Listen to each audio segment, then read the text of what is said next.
Many people think ADHD is primarily about attention, difficulty focusing, forgetfulness, disorganization, losing track of conversations, starting projects and never finishing them.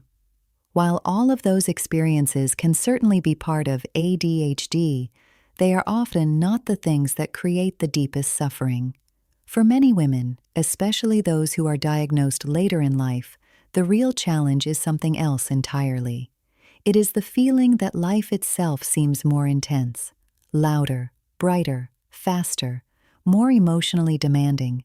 You walk into a crowded restaurant and immediately feel exhausted. You notice tension in a room before anyone says a word.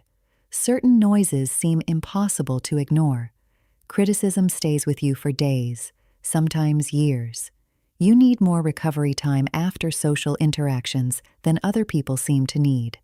And after decades of being told that you are too sensitive, too emotional, too affected by things that should not bother you, you begin to wonder if there is something wrong with you. But what if there isn't? What if this sensitivity is not a flaw in your personality, but a reflection of how your brain and nervous system process the world? Today, I want to explore the hidden link between ADHD and hypersensitivity, why so many neurodivergent women experience life more intensely than others, why this often becomes more noticeable after 40, and how understanding this connection can completely change the way you see yourself. One of the biggest misconceptions about ADHD is that it only affects attention. In reality, ADHD influences how the brain filters information. Every second of every day, your nervous system is receiving an enormous amount of input: sounds, smells, movement, light, conversations, emotional signals from other people, physical sensations, internal thoughts, memories, worries, plans, and distractions are constantly competing for your awareness. A large part of the brain's job is deciding what deserves attention and what can safely be ignored. Most people are not consciously filtering the hundreds of sounds around them.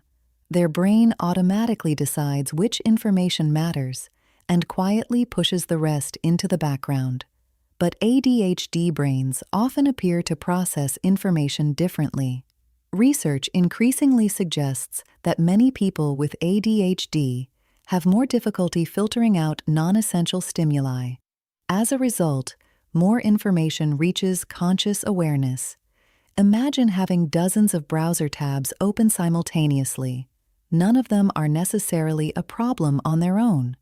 The challenge is that they are all competing for attention at the same time. This is often what life feels like for a highly sensitive ADHD brain. This difference in information processing helps explain why seemingly ordinary environments can feel exhausting. Consider a busy cafe. One person may notice the person they are speaking with and perhaps the music playing softly in the background. Another person may simultaneously notice the music, the conversations at nearby tables, the flashing screen above the counter, the smell of coffee, the movement of people walking past, the uncomfortable chair, the brightness of the lights, and the emotional atmosphere of the room. Both individuals are technically experiencing the same environment, but their brains are processing vastly different amounts of information. The second experience requires significantly more energy. When this happens repeatedly throughout the day, it creates a level of cognitive load that most people never fully appreciate. This is one reason sensory sensitivity is so common among people with ADHD. Many women spend years adapting to sensory overload without even realizing that they are doing it. They avoid shopping centers because they find them exhausting. They prefer soft clothing because certain fabrics feel irritating. They become distracted by background noise that other people barely notice. Bright lights feel draining. Crowded spaces feel overwhelming. Strong smells can be unpleasant or even physically stressful. Because these experiences often begin in childhood, they can feel normal. Many women assume everyone experiences the world this way. It is only later, often after learning more about ADHD, that they realize their nervous system may be processing significantly more information than average. Understanding sensory sensitivity also helps explain why nature feels so restorative for so many ADHD adults. One of the most fascinating theories in environmental psychology is called attention restoration theory. The basic idea is that modern environments place heavy demands on directed attention. We are constantly filtering information, making decisions, switching tasks, and responding to stimulation. Natural environments, by contrast, tend to contain softer forms of attention. The brain does not have to work as hard. There are fewer competing demands, less visual clutter, fewer abrupt noises, more predictable patterns. This allows the nervous system to recover. For many highly sensitive ADHD adults, spending time near water, in forests, in quiet villages, or in slower-paced environments does not simply feel pleasant. It feels necessary. It feels like finally being able to breathe after holding your breath for far too long. But hypersensitivity is not only sensory. In fact, for many women, emotional sensitivity has an even greater impact on daily life. Emotional sensitivity can be difficult to talk about because it is often misunderstood. Many people hear the word emotional and immediately think dramatic, but that is not what we are discussing here.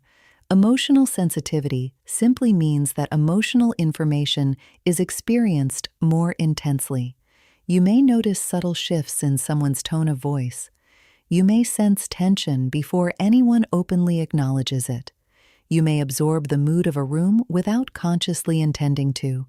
You may spend hours thinking about a conversation that lasted only a few minutes. You may replay mistakes repeatedly in your mind.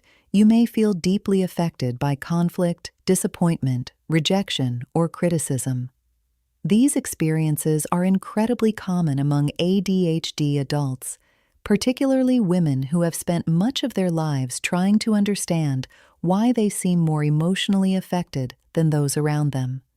Researchers increasingly recognize emotional dysregulation as a significant part of ADHD. While it is not included in every formal diagnostic framework, many experts now view it as one of the most important features of the condition. Emotional responses may arrive more quickly, feel more intense, and take longer to settle.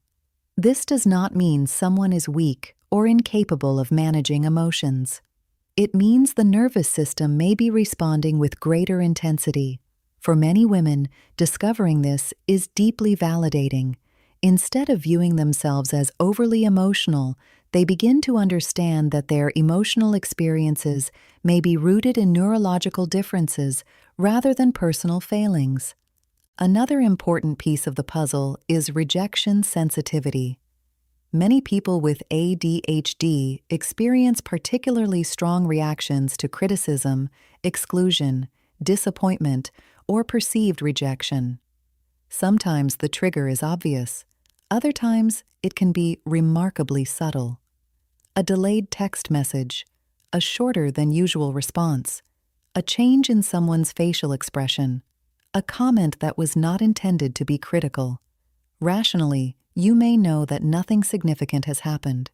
Yet your nervous system reacts as though something important is at stake. This experience can be confusing because it often feels disproportionate. However, when viewed through the lens of ADHD and nervous system sensitivity, it begins to make more sense. The issue is not weakness, the issue is intensity. For many women, this sensitivity becomes more noticeable after 40.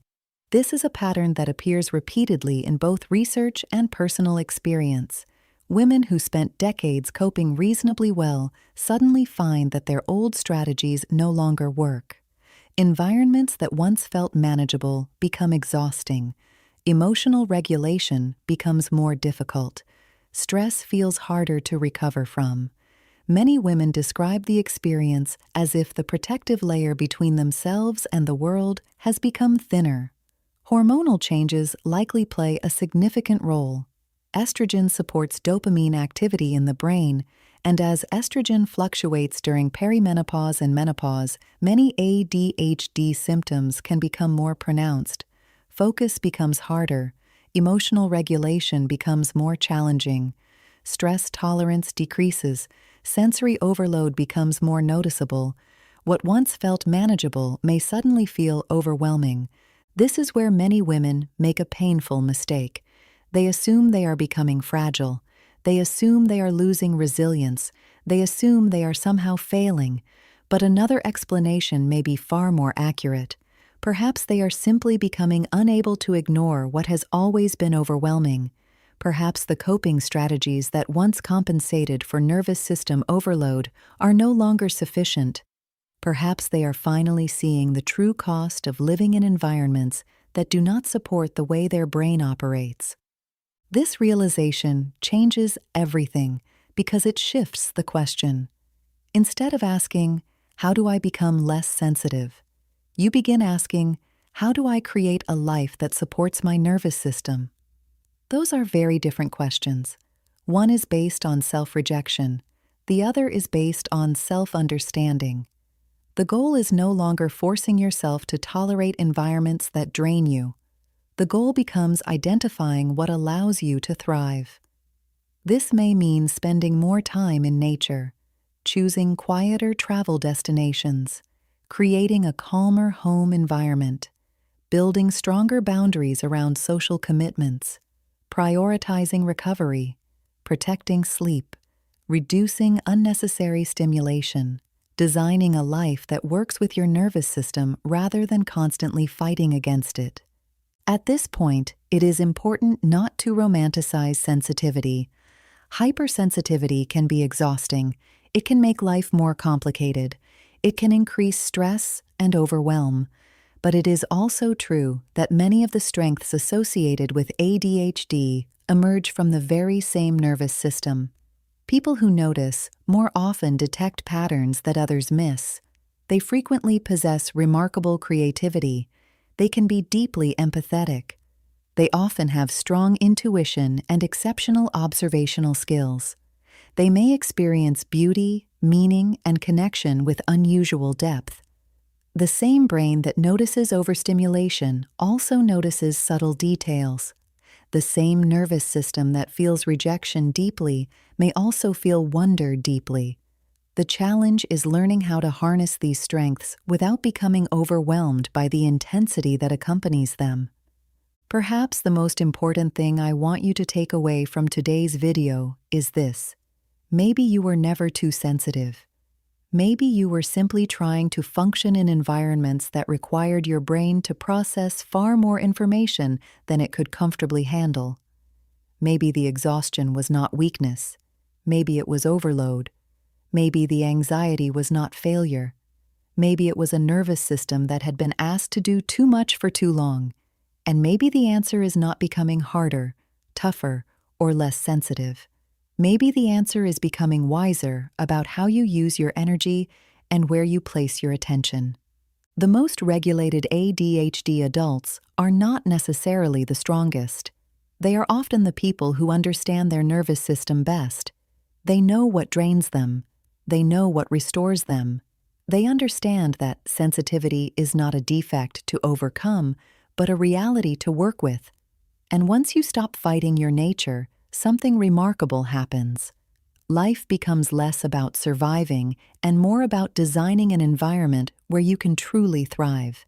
If this resonated with you, I'd love to hear your experience in the comments. Have you always considered yourself highly sensitive? And do you think that sensitivity might be connected to the way your ADHD brain processes the world? If you enjoy these conversations about ADHD, nervous system health, energy, and living well with a complex brain, make sure you're subscribed. Here at Complex Brain Living, we explore practical ways to create more calm, more energy, and less overwhelm in a world that often feels far too loud. New videos every Sunday. Until next time, take good care of your nervous system. It may be noticing far more than you realize.